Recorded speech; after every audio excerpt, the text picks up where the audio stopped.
LLB ഉത്തരക്കടലാസ് തിരുത്തിയതിൽ പ്രശ്നമായി. റീവാലുവേഷന് കൊടുത്തപ്പോൾ കൂടുതൽ മാർക്ക് കിട്ടി.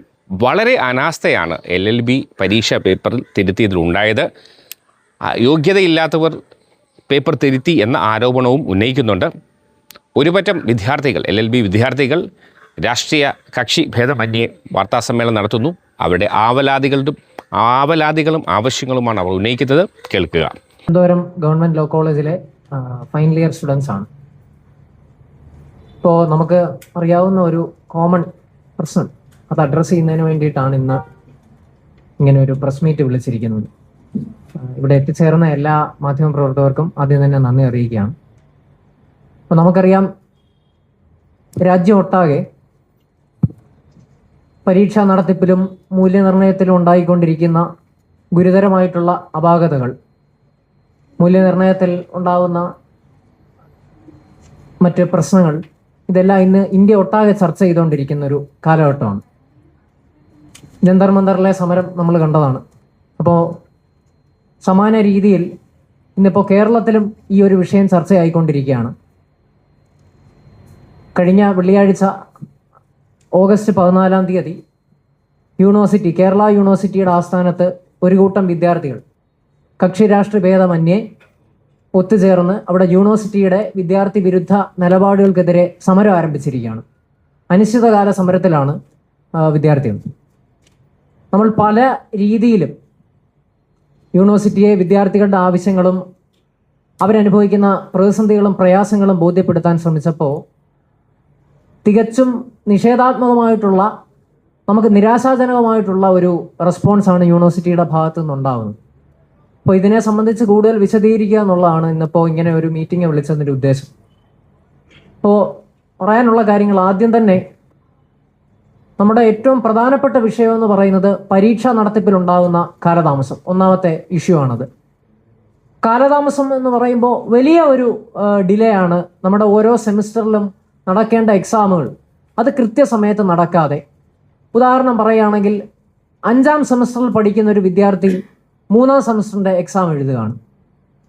6ാം സെമിസ്റ്ററിൽ പഠിക്കുമ്പോൾ 4ാം സെമ്മിൻ്റെയും 5ാം സെമ്മിൻ്റെയും പരീക്ഷകൾ എഴുതേണ്ടി വരുന്നു. അപ്പോൾ നിങ്ങൾക്ക് ആലോചിച്ചാൽ മനസ്സിലാവും എത്രത്തോളം ഒരു ഗ്യാപ്പാണ് ഒരു സെമ്മിൻ്റെ എക്സാമിൻ്റെ ഇടയിൽ വന്നിരിക്കുന്നത് എന്നുള്ളത്. ഒരു സെമിസ്റ്റർ പഠിക്കുമ്പോൾ 3 മാസത്തിനിടയ്ക്ക് 2 പരീക്ഷകൾ ഞങ്ങൾ എഴുതേണ്ട സാഹചര്യം ഉണ്ടാകും. ഞങ്ങളുടെ 4ാം സെമിസ്റ്റർ എക്സാമും അതേപോലെ തന്നെ 5ാം സെമിസ്റ്റർ എക്സാമും 6th സെമ്മിൽ പഠിക്കുമ്പോഴാണ് 3 മാസത്തെ ഗ്യാപ്പിലാണ്, മാർച്ചിലും ജൂണിലുമായിട്ട് നടക്കുന്നത്. അപ്പോൾ ഇതിൻ്റെ ഏറ്റവും പ്രധാനപ്പെട്ട ഇഷ്യൂ എവിടെയാണെന്ന് ചോദിച്ചാൽ ക്വാളിറ്റി ഓഫ് ലേണിങ്ങിനെ ബാധിക്കുന്നു എന്നാണ്. നമുക്ക് കൃത്യമായി പഠിക്കാൻ, നിങ്ങൾക്ക് ആലോചിച്ചാൽ മനസ്സിലാവുമല്ലോ, ഒരു സെമിസ്റ്റർ കറൻ്റ്ലി റൺ ചെയ്തുകൊണ്ടിരിക്കുന്ന സെമിസ്റ്റർ പഠിക്കാൻ സാധിക്കുന്നില്ല. അതിനു മുമ്പ് തുടരെ എക്സാമുകൾ വരികയാണ്. പരീക്ഷ നടത്തിപ്പിലുണ്ടാകുന്ന കാലതാമസം ഇത് ഓട്ടോമാറ്റിക്കലി ഡിലേ ഉണ്ടാക്കുന്നുണ്ട്. എക്സാമിൻ്റെ റിസൾട്ട് വരുന്നതിൽ വലിയ ഡിലേ ഉണ്ടാകുന്നു. അപ്പോൾ ഇതിനെ പരിഹരിക്കുന്നതിന് വേണ്ടിയിട്ട് നമുക്കൊരു അക്കാഡമിക് കലണ്ടർ, പ്രോപ്പറായിട്ടുള്ള ഒരു അക്കാഡമിക് കലണ്ടർ യൂണിവേഴ്സിറ്റിയുടെ ഭാഗത്തുനിന്ന് ഉണ്ടാവണം. ആ വിഷയത്തിൽ യൂണിവേഴ്സിറ്റി ഒരു നടപടി സ്വീകരിക്കണമെന്നാണ് ആദ്യം തന്നെ പറയാനുള്ളത്. ഈ അക്കാഡമിക് കലണ്ടറിനെ സ്ട്രിക്ട്ലി അതിൽ സ്റ്റിക്ക് ഓൺ ചെയ്യാനും സാധിക്കണം. അടുത്ത പ്രധാനപ്പെട്ട വിഷയമാണ് മൂല്യനിർണ്ണയത്തിനകത്തുണ്ടാകുന്ന അപാകതകൾ.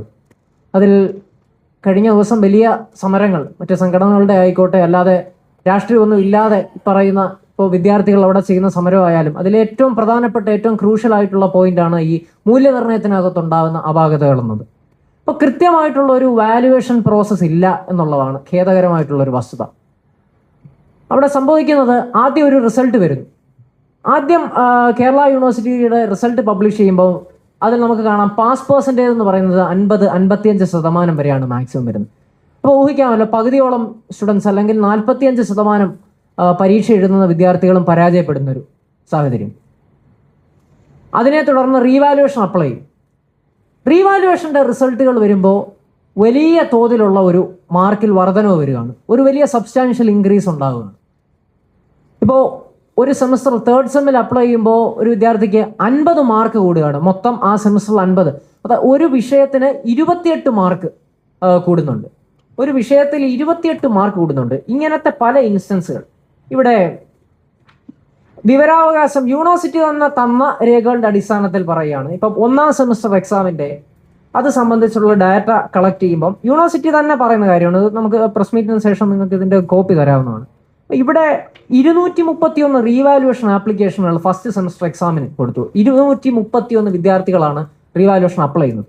അതിൽ ഫസ്റ്റ് സെമസ്റ്റർ എക്സാമിൻ്റെ മാർക്കിൽ ചേഞ്ച് വന്നിരിക്കുന്നത് 180 വിദ്യാർത്ഥികൾക്ക്. അതായത് 77.9% വിദ്യാർത്ഥികൾക്കും 231 പേര് അപ്ലൈ ചെയ്തപ്പോൾ 180 പേർക്ക് മാർക്കിൽ ചേഞ്ച് വന്നിരിക്കുന്നു. 78%-ഓളമാണ് ഇത്തരത്തിലുള്ള ചേഞ്ച് ഉണ്ടാകുന്നത്. അതിൽ ഈ 180-ൽ 63 സ്റ്റുഡൻസിന് 10%-ലധികം വർധനവ്. അതായത് 35%-ഓളമാണ് 10 മാർക്കിലധികം. ഒരു സബ്ജക്റ്റിനാണ് ഈ പറയുന്നത്. ഒരു സബ്ജക്റ്റിൽ 10 മാർക്കിനധികം വർധനവ് വന്നിരിക്കുന്നത് 35% വിദ്യാർത്ഥികൾക്ക്. മുഴുവൻ മാർക്കിൽ വ്യത്യാസം വന്നിരിക്കുന്നത് 78% വിദ്യാർത്ഥികൾക്ക്. ഇപ്പോൾ ഈ ഡാറ്റ തരാം. ഇത് യൂണിവേഴ്സിറ്റിയിൽ നിന്ന് തന്നെ ശേഖരിച്ച വിവരാവകാശ രേഖയാണ്. അടുത്ത ഒരു ഇഷ്യൂ, ഒരു RTIക്ക് വന്ന മറുപടിയാണ്. ലോ ഓഫ് കോൺട്രാക്ട് ഞങ്ങളുടെ ഒരു പേപ്പറാണ്. ലോ ഓഫ് കോൺട്രാക്ടിന്റെ ഒറിജിനൽ വാല്യുവേഷൻ മാർക്കാണ്. ഒറിജിനൽ വാല്യുവേഷൻ മാർക്ക് എന്ന് പറയുന്നത് 17 മാർക്കാണ് ഒറിജിനൽ വാല്യുവേഷൻ. അതിനുശേഷം 17 മാർക്ക് എന്ന് പറയുമ്പോൾ ആ കുട്ടി പരാജയപ്പെട്ടിരിക്കുകയാണ്. 17 മാർക്ക് റീവാല്യുവേഷൻ അപ്ലൈ ചെയ്യുന്നു. റീവാല്യുവേഷൻ അപ്ലൈ ചെയ്യുമ്പോൾ ഫസ്റ്റ് ലെവൽ മാർക്ക് 38. നോക്കൂ, റീവാല്യുവേഷൻ അപ്ലൈ ചെയ്യുമ്പോൾ ഒറിജിനൽ മാർക്കായിട്ടിരുന്ന 17 മാർക്കിൽ നിന്നും ഫസ്റ്റ് ലെവൽ വാല്യുവേഷനിൽ 38 മാർക്കുകളായി മാറി. വലിയ വർധനമാണ്. 21 മാർക്കിന്റെ വ്യത്യാസമാണ് ഉണ്ടായിരിക്കുന്നത്. ഇനി റീവാല്യുവേഷൻ സെക്കൻഡ് ലെവലുണ്ട്. ആ സെക്കൻഡ് ലെവലിൽ നോക്കും 38 എന്നുള്ളത് നേരെ കുറഞ്ഞ് 28 മാറി. അടുത്തത് റീവാല്യുവേഷന്റെ ഫൈനൽ മാർക്ക് 33 മാർക്ക്. ഇപ്പോൾ ഒന്ന് ആലോചിച്ച് നോക്കൂ, ലോ ഓഫ് കോൺട്രാക്ട് എന്ന് പറയുന്ന ഒരു പേപ്പറാണിത്. ഒറിജിനൽ വാല്യുവേഷനിൽ 17 മാർക്ക് ആവുന്നു. അതിനുശേഷം റീവാല്യുവേഷന്റെ ഫസ്റ്റ് ലെവൽ 38 മാർക്ക് ആവുന്നു. സെക്കൻഡ് ലെവലിൽ അത് പിന്നെയും കുറഞ്ഞത് 28 ആവുന്നു. ഫൈനൽ മാർക്ക് വരുമ്പോഴത്തേക്കിനും അത് 33 മാർക്കായിട്ട് മാറുന്നു. ഇപ്പോൾ ഇവർ സത്യത്തിൽ എങ്ങനെയാണ് ഈ വാല്യുവേഷൻ ചെയ്യുന്നതെന്ന്, അതിൽ ഒട്ടും ട്രാൻസ്പറൻസി ഇല്ലാതെയാണ് ഈ വാല്യുവേഷൻ നടക്കുന്നത് എന്നുള്ളത് ഇത്തരത്തിലുള്ള രേഖകളിൽ നിന്നും വ്യക്തമാണ്. ഇവരെവിടെ നോക്കിയാണ്, ഇവർ ആകാശത്ത് നോക്കിയാണ് മാർക്ക് ഇടുന്നതെന്നാണ് നമുക്ക് സംശയം. കാരണം അത് എന്തുമാത്രം ആർബിട്രറി ഈ പ്രോസസ്സ് എന്ന് ഈ രേഖകളിൽ കൂടെ മനസ്സിലാവും. അതേപോലെ ലോ ഓഫ് ക്രൈംസ്, അതായത് IPC പഠിക്കുന്ന ഒറിജിനൽ വാല്യുവേഷൻ മാർക്ക് 16. അതിന്റെ റീവാല്യുവേഷന്റെ ഫസ്റ്റ് ലെവൽ 33 വർദ്ധിച്ചു. റീവാല്യുവേഷൻ സെക്കൻഡ് ലെവലായപ്പോൾ 23, പിന്നെയും 10 മാർക്ക് താഴ്ന്നിരിക്കുന്നു. പിന്നീട് 23 റീവാല്യുവേഷൻ ഫൈനൽ വരുമ്പോൾ 28 മാർക്ക് ആയിരിക്കുന്നു. വളരെ ആർബിട്രറി അല്ലേ? ഇത് പ്രൈമ ഫെസി തന്നെ എവിഡന്റ് ആണ് ഈ രേഖകളിൽ നിന്ന്. അപ്പോൾ ഇത് പരിഹരിക്കാൻ ഒരു മാർഗം എന്ന് പറയുന്നത് നമുക്ക് കൃത്യമായിട്ടുള്ള ഒരു ഈ ആൻസർ കീ പരീക്ഷ നടന്ന് 7 ദിവസത്തിനകം വെബ്സൈറ്റിൽ പ്രസിദ്ധീകരിക്കുക എന്നുള്ളതാണ് നമ്മുടെ ഏറ്റവും പ്രധാനപ്പെട്ട ഒരു ആവശ്യം എന്ന് പറയുന്നത്. എങ്കിൽ മാത്രമേ ഇതിനകത്തൊരു ട്രാൻസ്പെറന്റ് ആയിട്ടുള്ള ഒരു വാല്യുവേഷൻ സാധ്യമാവും. ഇപ്പൊ നമുക്ക് ഒരു കൃത്യമായിട്ടുള്ള ആൻസർ കീ ഇല്ല. അതിലൊരു കോംപ്രിഹെൻസീവ് ആയിട്ടുള്ള ആൻസർ കീ നമുക്ക് ആവശ്യമാണ്. അതേപോലെ തന്നെ ഇതിനകത്ത് ചെയ്യാൻ കഴിയുന്ന മറ്റൊരു കാര്യം എന്ന് പറയുന്നത് ഒരു മോഡൽ, പ്രത്യേകിച്ച് ഡിസ്ക്രിപ്റ്റീവ് ടൈപ്പ് എക്സാമിനേഷൻസ് ആണ്. ഇവർ എക്സ്പെക്ട് ചെയ്യുന്ന ആൻസറിന്റെ പാറ്റേണുകൾ മനസ്സിലാക്കുന്നതിന് വേണ്ടിയിട്ട് അതിന്റെ പോയിന്റ്സ് എന്താണ്, വളരെ ആർബിട്രറി ആയിട്ട് ഇവിടെ എക്സാം നടക്കുന്നതുകൊണ്ട് തന്നെ 12 മാർക്കിന്റെ ഒരു എസ്എ പേപ്പർ എഴുതുമ്പോൾ നമുക്ക് കിട്ടുന്ന ഡയറക്ഷൻ എന്ന് പറയുന്നത് ആ 12 മാർക്കിന്റെ ഒരു എസ്ഐക്ക് ഏകദേശം 5-6 പേജോളം ഒക്കെ മിനിമം എഴുതിയെങ്കിൽ മാത്രമേ, അതും അവർ പറയുന്നത് ഏറ്റവും നല്ല എക്സലന്റ് ആൻസേഴ്സിന് പോലും 8 മാർക്ക് വരെ എന്നൊക്കെയാണ് പറയുന്നത്. 12 മാർക്കിൽ 8 മാർക്ക്. ഇതെങ്ങനെയാണ് ഇങ്ങനെ ഒരു ക്രൈറ്റീരിയ നിർണ്ണയിക്കുന്നത് നമുക്ക് മനസ്സിലാവുന്നില്ല. അപ്പോൾ പക്ഷേ ഇതിന്റെ ഏറ്റവും വലിയ രസം എന്താണെന്ന് ചോദിച്ചാൽ, നമുക്ക് ഇപ്പോൾ ചെറിയ തോതിൽ ഒരു കോംപ്രിഹെൻസീവ് ഒന്നും അല്ലാത്ത അത് പബ്ലിഷ് ചെയ്യുന്നൊന്നുമില്ല. ഒരു ആൻസർ കീ നമുക്ക് വിവരാവകാശ രേഖ വഴി എടുക്കാൻ സാധിക്കും. അതിനകത്ത് ഒരു പാരഗ്രാഫ് ഒക്കെയാണ് അതിൽ വ്യക്തതയില്ലാതെ വളരെ വേഗമായിട്ടുള്ള ഒരു ആൻസർ കീ. അപ്പൊ ഇതുകൊണ്ട് ഈ പ്രശ്നം പരിഹരിക്കണമെന്നുണ്ടെങ്കിൽ പ്രോപ്പർ ആയിട്ടുള്ള ഒന്നെങ്കിൽ മോഡൽ ആൻസർ പേപ്പറുകളോ നമുക്കൊരു അതേപോലെ എക്സാം നടന്ന ഒരാഴ്ചയ്ക്കുള്ളിൽ ഈ പറയുന്ന രീതിയിൽ ഒരു കൃത്യമായിട്ടുള്ള ആൻസർ കീയോ പബ്ലിഷ് ചെയ്യണം. ഇത് മറ്റു പല എക്സാംസിനും നമ്മൾ കാണുന്നതാണ്, ഒരു ആൻസർ കീ കൃത്യമായിട്ട് കൊടുക്കാറുണ്ട്. ഇത് ഇമ്മീഡിയറ്റ് ആയിട്ട് ഇത് യൂണിവേഴ്സിറ്റി പരിഹരിക്കേണ്ടത്. അടുത്ത ഗുരുതരമായിട്ടുള്ള ഒരു പ്രശ്നം ഇവിടെ ഉന്നയിക്കുന്നത് റീവാലുവേഷൻ്റെ തന്നെ നമുക്ക് 10%-ലധികം വർധന ഒരു വിഷയത്തിന്, ഒരു പേപ്പറിനുണ്ടായാൽ, ഒരു സബ്ജക്റ്റിനുണ്ടായാൽ റീഫണ്ട് തരിക എന്നുള്ളതാണ്. 780 ആയിരുന്നു നേരത്തെ ഫീസ്, റീവാലുവേഷൻ ഫീ. ഇന്നിപ്പോൾ അത് 820 വീണ്ടും കൂട്ടി. ഇവിടെ കുറയ്ക്കുന്നതിന് വേണ്ടി സമരം ചെയ്തു.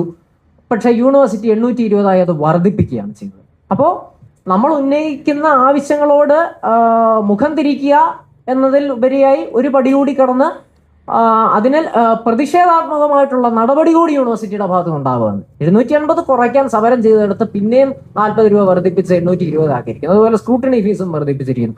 നമ്മുടെ പ്രധാനപ്പെട്ട ആവശ്യം കുട്ടികളുടെ ഭാഗത്തു നിന്നുണ്ടാവുന്ന പിഴവ് കൊണ്ടല്ല ഇവിടെ ഈ റീവാലുവേഷനിലൂടെ ഇത്രയും വലിയ ഒരു substantial increase in the marks അത് സംഭവിക്കുന്നത്. അപ്പോൾ ഈ 10% വർധനവ് കൊണ്ടുവന്നാൽ കൃത്യമായിട്ടുള്ളൊരു പ്രൊസീജിയർ ഉണ്ടാക്കുക, അവർക്ക് റീവാലുവേഷൻ ഫീ റീഫണ്ട് ചെയ്യുക എന്നുള്ളതാണ് ഒരു ഡിമാൻഡ്. അതേപോലെ തന്നെ സൂക്ഷ്മ പരിശോധന, സ്ക്രൂട്ടണിയിൽ അധ്യാപകരുടെ ഭാഗത്തു നിന്ന് സംഭവിക്കുന്ന തെറ്റ് കാരണം, പെസക് കാരണം ഈ സ്ക്രൂട്ടണി മാർക്ക് കൂടാറുണ്ട്. അപ്പോൾ പിന്നെ റീവാലുവേഷനിലേക്ക് പോകേണ്ടി വരാറില്ല, ചിലപ്പോൾ സ്ക്രൂട്ടണിയിൽ മാർക്ക് കൂടാറുണ്ട്. അങ്ങനെ വരുന്ന ഒരു സാഹചര്യത്തിൽ അതും ഒരു അധ്യാപകന്റെ വാല്യുവേഷനിൽ വരുന്ന തെറ്റുകൊണ്ടാണ് ഈ പറയുന്ന രീതിയിൽ സ്ക്രൂട്ടണിയിൽ മാർക്ക് കൂടുന്നത്. അപ്പം ആ കേസിലും സ്ക്രൂട്ടണി ഫീസ് റീഫണ്ട് ചെയ്യണം എന്നുള്ളത് നമ്മുടെ അടുത്ത ആവശ്യമാണ്. ഇനി അടുത്ത പ്രധാനപ്പെട്ട ഒരു വിഷയം, പൂർണ്ണമായും ഈ റീവാലുവേഷന്റെ റിസൾട്ടുകൾ പ്രഖ്യാപിക്കുന്നതിന് മുമ്പായി സപ്ലിമെന്ററി എക്സാം അനൗൺസ് ചെയ്യും. പല ഘട്ടങ്ങളിലാണ് ഒരു കൺസോളിഡേറ്റഡ് റിസൾട്ട് പബ്ലിഷ് ചെയ്യുന്ന ഫസ്റ്റ് റിസൾട്ട് വരുന്ന ഒരു രീതിയിലല്ല ഇപ്പം ഉള്ളത്. കേരള യൂണിവേഴ്സിറ്റിയുടെ ഇപ്പോൾ സപ്ലിമെന്ററി എക്സാമിന്റെ റിസൾട്ടുകൾ പ്രഖ്യാപിക്കുമ്പോൾ അവർ പല ഘട്ടങ്ങളിലായിട്ട് ഇത് കൊണ്ടുവന്ന് പബ്ലിഷ് ചെയ്യും. അപ്പോൾ ഉണ്ടാകുന്ന ഒരു വിഷയം, പൂർണ്ണമായി റിസൾട്ട് വരുന്നതിന് മുമ്പ് ഇവർ സപ്ലിമെന്ററി എക്സാമിന് രജിസ്ട്രേഷൻ വിളിക്കും. അതിൽ ഫീസുണ്ട്, സപ്ലിമെന്ററി എക്സാമിന് ഫീസുണ്ട്, അത് അടച്ച് നമ്മൾ രജിസ്റ്റർ ചെയ്യണം. ഇപ്പോൾ ഏറ്റവും ഗുരുതരമായിട്ടുള്ള പ്രശ്നം എന്താണെന്ന് വെച്ചാൽ പലർക്കും റീവാലുവേഷൻ്റെ തലേ ദിവസം 2 ദിവസം 3 ദിവസം മുമ്പൊക്കെ ആയിട്ട് റീവാലുവേഷൻ്റെ റിസൾട്ട് കൊണ്ടുവന്ന് പ്രഖ്യാപിക്കും. നിങ്ങൾക്ക് ഊഹിക്കാവുന്നതാണ് എന്തുമാത്രം അൺഫെയർ ആണ് ആ പ്രാക്ടീസ് എന്നുള്ളത്. ഇനി അതിനേക്കാൾ ഗുരുതരമായിട്ടുള്ള ഒരു പ്രശ്നം എന്ന് പറഞ്ഞാൽ സപ്ലിമെന്ററി എക്സാം എഴുതുന്ന ഘട്ടത്തിൽ, ഞങ്ങളുടെ ക്ലാസ്സിൽ അടക്കമുള്ള വിദ്യാർത്ഥികളുണ്ട്, സപ്ലിമെന്ററി എക്സാം എഴുതുന്ന ഘട്ടത്തിലും അവർക്ക് റീവാലുവേഷൻ്റെ റിസൾട്ട് പബ്ലിഷ് ചെയ്യപ്പെട്ടിട്ടില്ല. ആലോചിച്ച് നോക്കുക, അപ്പോൾ 2 പരീക്ഷകൾ. ഇപ്പോൾ ഒരു വിദ്യാർത്ഥി അങ്ങനെ എഴുതുകയാണെങ്കിൽ സപ്ലിമെന്ററി എക്സാം എഴുതിയതിന് ശേഷം റീവാലുവേഷൻ്റെ റിസൾട്ട് വരുന്നെങ്കിൽ അതിലും ജയിച്ചു, സപ്ലിമെന്ററി എക്സാമിൽ എഴുതി കഴിയുമ്പോൾ അതിൻ്റെ മാർക്ക് വരുമ്പോൾ അതിലും ജയിക്കുക. അതായത് ഒരേ വിഷയത്തിൻ്റെ തന്നെ 2 പരീക്ഷ എഴുതേണ്ടി വരുന്നൊരു ഒരു സമ്പ്രദായമാണ് ഇന്നൊരു ഈ യൂണിവേഴ്സിറ്റിയിൽ നടക്കുന്നത്. അത് എത്രത്തോളം വിദ്യാർത്ഥികളെ മാനസികമായിട്ടുള്ള സമ്മർദ്ദത്തിലേക്ക് കൊണ്ടുപോകും. നമ്മുടെ പഠിക്കാനുള്ള സമയമല്ലേ ഇവർ കളയുന്നത്. അല്ലെങ്കിൽ തന്നെ ഈ ക്വാളിറ്റി ഓഫ് ലേണിങ്ങിനെ ഇത് മുഴുവൻ ബാധിച്ചുകൊണ്ടിരിക്കുന്ന ഒരു പ്രശ്നമാണ്. അപ്പോൾ കൃത്യമായിട്ട് എല്ലാ റീവാലുവേഷൻ്റെ മുഴുവൻ റിസൾട്ടുകളും പബ്ലിഷ് ചെയ്ത് അതിന് ശേഷം മാത്രമേ സപ്ലിമെന്ററി എക്സാമിൻ്റെ രജിസ്ട്രേഷൻ ആരംഭിക്കാൻ പാടുള്ളൂ. ഒരു 14 അല്ലെങ്കിൽ 20 ദിവസം മുമ്പെങ്കിലും. കാരണം ഇപ്പം തലേ ദിവസം കൊണ്ടുവന്ന് പബ്ലിഷ് ചെയ്യുമ്പം പഠിക്കണോ വേണ്ടായോ എന്നുള്ള, വെറുതെ പഠിച്ചു വെച്ചു അതിനുശേഷമാണ് റീവാലുവേഷൻ വരുമ്പോൾ അയാൾ ജയിക്കുന്നതെങ്കിൽ അത്രയും സമയം വേസ്റ്റ് ആണ്. മറ്റ് വിഷയങ്ങൾ ഡിവോട്ട് ചെയ്ത് ആ കാര്യങ്ങൾ പഠിക്കാൻ ഉപയോഗിക്കേണ്ട സമയമാണ് ഇത്തരത്തിൽ ഫ്യൂട്ടൈൽ ആയിട്ടുള്ള ഒരു എക്സർസൈസ് ആയി മാറുന്നത് അതിനുശേഷം അയാൾ ജയിച്ചാൽ. അപ്പം കൃത്യമായി നേരത്തെ തന്നെ ഈ റിസൾട്ടുകൾ ഒരു നിശ്ചിത കാലയളവിനുള്ളിൽ മുഴുവൻ റിസൾട്ടുകളും പ്രഖ്യാപിച്ചതിന് ശേഷം, റീവാലുവേഷൻ റിസൾട്ട് പ്രഖ്യാപിച്ചതിന് ശേഷം അടുത്ത സപ്ലിമെന്ററി എക്സാം അനൗൺസ് ചെയ്യുക. അതുപോലെ തന്നെ ഇത് മുൻനിർത്തിക്കൊണ്ട് ഇപ്പം ഹൈക്കോർട്ടിൽ ഞങ്ങൾ അവിടെ തിരുവനന്തപുരം ഗവൺമെന്റ് ലോ കോളേജിലെ വിദ്യാർത്ഥികളെല്ലാം കൂടി ചേർന്നൊരു ഫോറം രൂപീകരിച്ച് ഒരു കൂട്ടായ്മ ഉണ്ടാക്കി ഹൈക്കോടതിയിൽ ഈ മാറ്റർ പ്രസന്റ് ചെയ്യുന്നതിന് വേണ്ടിയിട്ട്. സ്റ്റുഡൻസ് റെസിസ്റ്റൻസ് ഫെഡറേഷൻ എന്നാണ് അതിൻ്റെ പേര്, SR. അപ്പോൾ അതൊരു അതിന് രാഷ്ട്രീയമായിട്ടുള്ള താല്പര്യങ്ങളൊന്നുമില്ല, അതൊരു വിദ്യാർത്ഥികളുടെ ഒരു കൂട്ടായ്മ എന്നുള്ളതേ ഉള്ളൂ. അവിടെ ഞങ്ങൾ ഹൈക്കോടതിയിലേക്കും ഇതേ മാറ്റർ തന്നെ പാരലായി ഈ മാറ്റേഴ്സ് റേസ് ചെയ്യുന്നതിനോടൊപ്പം തന്നെ ഹൈക്കോടതി വഴിയും ഞങ്ങൾക്ക് നീതി ലഭിക്കുന്നതിന് വേണ്ടിയിട്ട് ഒരു പോരാട്ടം നടത്തുകയാണ്. അപ്പം ഈ ആഴ്ച മൂവ് ചെയ്യാമെന്ന് വിചാരിച്ചിരുന്നു. അപ്പോൾ കുറച്ചുകൂടി അത് കുറച്ച് ഡോക്യുമെന്റ്സിന്റെ കൂടെ വേരിഫിക്കേഷൻ ആവശ്യമായതുകൊണ്ട് തന്നെ ഇന്നിപ്പം വെള്ളിയാഴ്ച ഹൈക്കോടതി അടയ്ക്കുകയാണ്. പിന്നെ ഓഗസ്റ്റ് 31 സെപ്റ്റംബർ 1 തീയതി തുറക്കും. ആ ഡേറ്റിലേക്ക് അതിന്റെ റീഓപ്പണിംഗ് ചെയ്യുന്നത് 1 തീയതി ആയിരിക്കും, സെപ്റ്റംബർ 1. അന്ന് അവിടെ റിട്ട് പെറ്റീഷൻ മൂവ് ചെയ്യാം എന്നാണ് ആലോചിക്കുന്നത്. അപ്പം അങ്ങനെ ഞങ്ങളൊരു കൂട്ടായ്മ ഉണ്ടാക്കി. ഇപ്പോൾ അതിന്റെ ഭാഗമായിട്ട് മറ്റേ ഇതിന്റെ റെപ്രസെന്റേഷനുകൾ യൂണിവേഴ്സിറ്റിയിൽ എന്തോ ആവശ്യങ്ങൾ ഉന്നയിച്ചുകൊണ്ട് റിട്ട് കൊടുക്കുന്നുണ്ട്. അതെ, ആൻസർ പേപ്പർ അതിന്റെ നമുക്ക് വേണ്ടതെന്ന് പറയുന്നത് എന്തൊക്കെയാണ് അവർ ഉദ്ദേശിക്കുന്നത് ഒരു വിഷയം. പരീക്ഷയ്ക്ക് മുമ്പെന്നല്ല, പരീക്ഷയ്ക്ക് ശേഷം അതിന്റെ ഒരു ഇത്, കാരണം അതിലൊരു ട്രാൻസ്പെറൻസി വരുത്തുന്നതിന് വേണ്ടിയിട്ടാണ്. അതെ, ഒരു 7 ദിവസത്തിനകം ഒരു കോംപ്രിഹെൻസീവ് ആയിട്ടുള്ള ഒരു ആൻസർ കീ സൈറ്റിൽ അപ്ലോഡ് ചെയ്യാം. അതെ. അതിനനുസരിച്ച് പരീക്ഷയിലെ കുട്ടികൾക്ക് എന്തെങ്കിലും ഒരു പ്രശ്നം ഉണ്ടെങ്കിൽ അത് വെച്ച് കമ്പയർ ചെയ്തിട്ട് എനിക്ക് മാർക്ക് കൂടുതലാണോ കുറവാണോ എന്നുള്ളത് ഇതിനൊക്കെ അസെന്റ് ചെയ്യാൻ പറ്റും. അതാണ്. അപ്പോൾ അതിനകത്തൊരു വ്യക്തത വരും.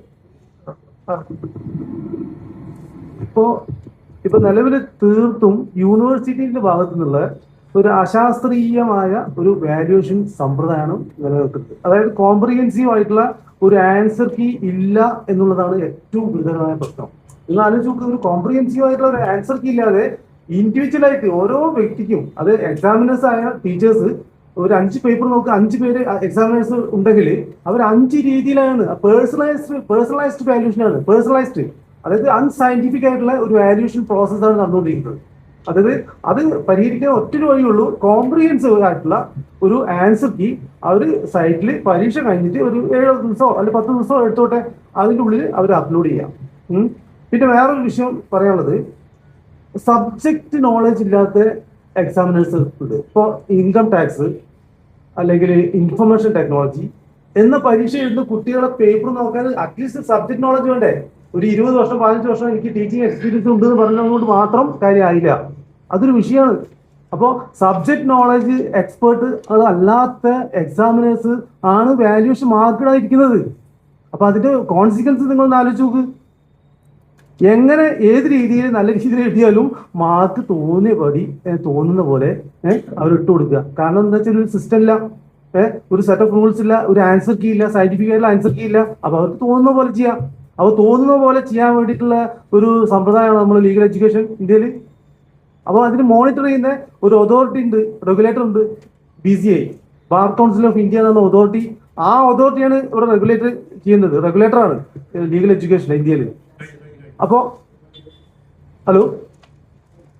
റെഗുലേറ്ററാണ്.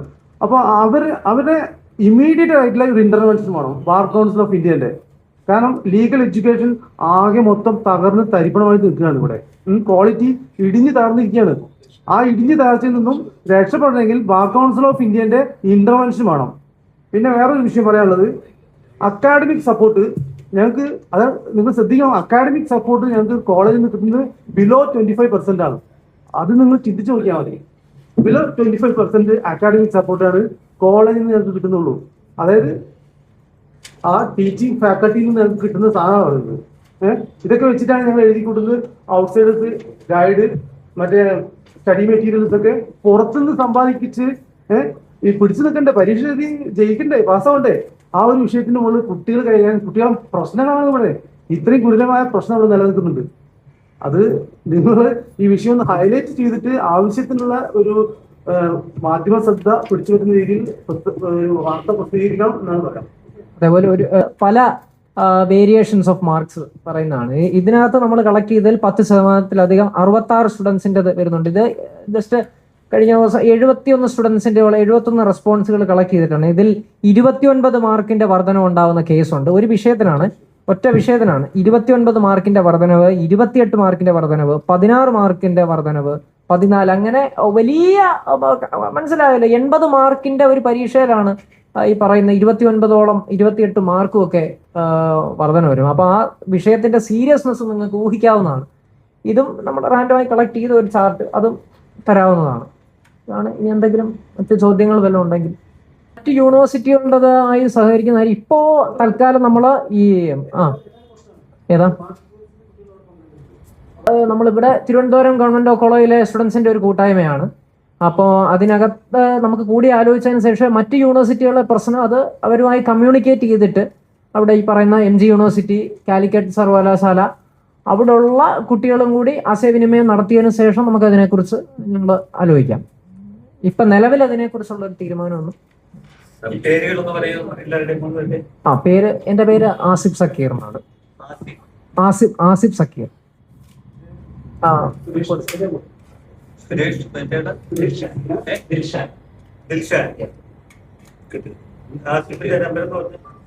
സെവൻ 0-127-08-609.